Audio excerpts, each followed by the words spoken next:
NCP নিবন্ধনটা যেই প্রতীকে হবে এটা অবশ্যই শাপলা, সাদা শাপলা অথবা লাল শাপলা, এই তিনটির মাধ্যমে হতে হবে। প্রথমত সাংবাদিক ভাইরা এবং পুরো বাংলাদেশ, আমাদের জন্য একটি সুখবর আসছে। এই গণ অভ্যুত্থানের পরে আমরা যেহেতু গণতান্ত্রিক প্রক্রিয়া যাচ্ছি, আমাদের যে নিবন্ধন প্রক্রিয়া সেটা অনেকে যারা পরিশ্রম করেছেন পুরো দেশবাসী তাকিয়েছিল, সেটাতে আমরা একটি পজিটিভ সাইনের দিকে যাচ্ছি এবং একটা সুখবর আসছে।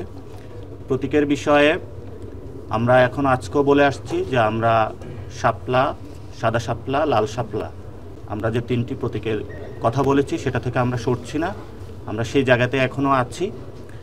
তবে আমরা ইতিমধ্যে বিভিন্ন জায়গায় খোঁজ পাচ্ছি যে এই প্রতীকগুলো নিয়ে তারা একটি ষড়যন্ত্রমূলক কাজের মধ্যে দিয়ে যাচ্ছে, যেটা আমরা তাদেরকে এখনও আপনাদের সামনে, দেশবাসীর সামনে বলতে চাই।